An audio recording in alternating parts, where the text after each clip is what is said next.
बिस्मिल्लाहिर्रहमानिर्रहीम अस्सलाम वालेकुम दोस्तों, खैरियत ठीक हो? तुहाडा अपना मेरा मंजर बाटा तुसी वदे पे यूट्यूब चैनल चलता फिरता टीवी पिशावर दी सब्जी लोड करके आया से कल दी वीडियो तुसा वेखी यार। वीडियो मैं इस चक्कर ना ज़्यादा इस नहीं बना सकिया भी टाइम वाला माल असी लोड कर बैठा से ते मेरे को जेड़ा मोबाइल आ ना वो मोबाइल लो लाइट दे ठीक वीडियो ना बनींदा। असी ना राह विचला इस्तेमाल किया ज़हर पीर, डेरा गाजी खान, डेरा इसमाइल खान, गंडी चौक, करा कुहाट, इस रस्ते आए हैं। साढ़े 12 का टाइम हा ते असी अल्लाह खैर करे 11 बजे पहुँच गया से। अगले बंदे साडा सिर चट्टी रखा, साडा सिर खादी रखा। उस आख्या भी यार जल्दी आओ तो जल्दी आओ, अगू मुड़ जा नहीं लभदी। खैर 11:15 बजे गड्डी असा मंडी वाड़ी, बोरियां पहले उन्हें लाइया मरचां लिया, उस तो बाद मुड़ पेटियां लाइया। गड्डी खाली करेंदे तिकरना सानू 1:30 to 2 बज गए तकरीबन।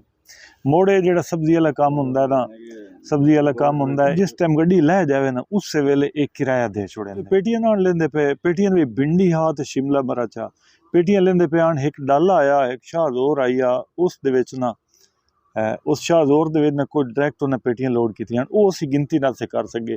बाकी तुसां वीडियो वेखी उस आदों उत्थों भी माल गिनती किता, अगा जेड़ा थल्ले माल ला के रखिया ने वो भी असा गिनती किया। जेडे डाले दे उन्हें पेटियां गलियां वो असी गिनती उन्होंने काम आ उन्होंने दसना भी असी ये डायरैक्ट पहले देंदे ने आके गिन लियो। तो जेड़ा बंदा साडे नाल राबते दे विच आ ना उहदी कोई टून शुरू ला ही खराब आ। फोन ते भी उहदी टून खराब रही है। जो असी गए उस वेले उहदा रवैया साडे नाल ठीक ना हा। हालांकि असी 1.5 घंटा एडवांस गए, 12:30 का साडी पहुँच आ सी 11 सवा 11 बजे असी एपड़ गए तो उहदी थोड़ी जी टून खराब आ। मुख्तसर करा जी उन्हें एक पेटी खुटा विखाई। हालांकि कभी भी इन नहीं होया भी गिनती उत्थों ही माल असा किता है। इत्थे भी तिरपाला बंद आन राह दे तो माल डट्ठा नहीं। उन्हें एक पेटी खुटा विखाई, असा आखिए पूरा है माल, वो आखन भी तुहाडे सामने पिया गिन लियो। हुण जेड़ा उदे माल गया वो ना सन गिनाया कोई ना, जिहने तुहानूं आख्या ना गिन लो आ तुसीं। मैं कि यार तुसीं जिम्मेवारी नाल सन गिनावना, बहरहाल उन्हें कोई ना गिनाया। उस्ताद होरी परेशान वखरा, मैं भी परेशान भी यार तोड़ आ के इतनी मेहनत भी की, इतना जलील हो के गड्डी भी छिक के लैके आया तो इन्हां साडे नाल की कीता। इस दुकान का पहले भी मैं 3-4 दफ़ा पिशावर माल लद के आया, अगे इंतरा कदी ना हुई जिहड़ी कार ने इस चक्कर की। बड़े परेशान हूँ। उत्थे ना उन्हें आख्या भी ठीक है तुसीं सुबह 10 बजे किराया तुहानूं मिलसी, पिछले मालक नाल राबता कर लियो। अगर सानूं उन्हें आख्या ना भी किराया इन्हां दा ना कट्टो तो असां तुहानूं किराया पूरा दे दिसां। अगर हुण किराया लेना दे तो असां पेटी दे पैसे कट्टने।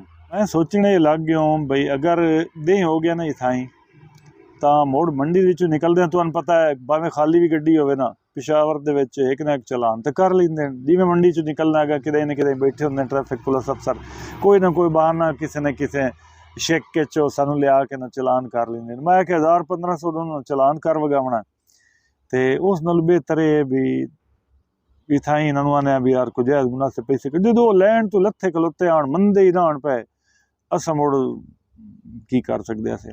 मैं कि किन्ने पैसे कटन दे, जिन्हें शिमला मरच की पेटी 3500 तो विकी है, 3200-3300 की विकी है तो थोड़ा 3000 कटने। मैं कि नहीं यार इन्ना करो, चलो अद्धो अद्ध कर लो, है तो सरासर ज्यादती। बहरहाल तुसीं मुख्तसर कराओ कोई ना मन्ने, 2500 तो भी ना मन्ने, उन्हें भाई 3000 रुपया साडा कट के पासे बारिया।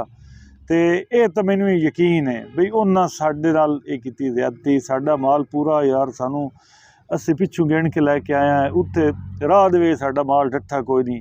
मुड़ो पेटी कि देगी, एक पेटी खुटती पी यार, इन तो नहीं आंदा। तो भैया 3000 रुपया कटाया, 2:30 बजे 3000 कटा के बड़ा अरमान लगा। मतलब इन साढ़े ना ठंडे साह निकलते रह गए भी यार इतना जलील हो के गड्डी छिक के असा यकीन करे टुक्कर पानी की परवाह नहीं की। असा अपने आप का होश सानू कोई ना, मैनू वीडियो बनावन का होश कोई ना भी जल्दी माल अगलियां दा तरका उन्होंने बूहे ते पढ़ावीए, टाइम नाल पढ़ावीए, अच्छे रेट च उन्हों दा माल विके तो सानू ही अल्लाह पाक रोजी दे। खैर 3000 रुपया उन्हें कट लिया जी, वो कटा के बाकी किराया लिया, किराया लैके तो उत मंडी च निकल गया से। निकल के तो हुण अल्लाह खैर रखी, कोई अगला सोचते हैं भी हुण अग्गे की करना। तो एवं थोड़ी जी बड़ा सा दिल दे विच मैं कि अपने वेखण वाले नाल शेयर करा भी इस तरह मुश्किल मुसीबत भी आ जांदियां सफ़र दे विच ते इहो जे रोले भी बन जाते निक्के निक्के। बहरहाल गल मोड़ू थाई आउंदी है भी ट्रांसपोर्ट का अगर काम करना है, चाहे ड्राइवर हो चाहे तुसी मालिक हो, गल मोड़ उठाई आती भी दिल जड़ा ना यकीन करिया एडा वड्डा जिगरा होना चाहिए। अगर वीडियो पसंद आई हो यार ना भी पसंद आई हो तो चैनल सबसक्राइब कर छड़िया, वीडियो लाइक कर सो। इंशाल्लाह नवी वीडियो नाल जल्दी हाजिर होसां। अल्लाह हाफिज़।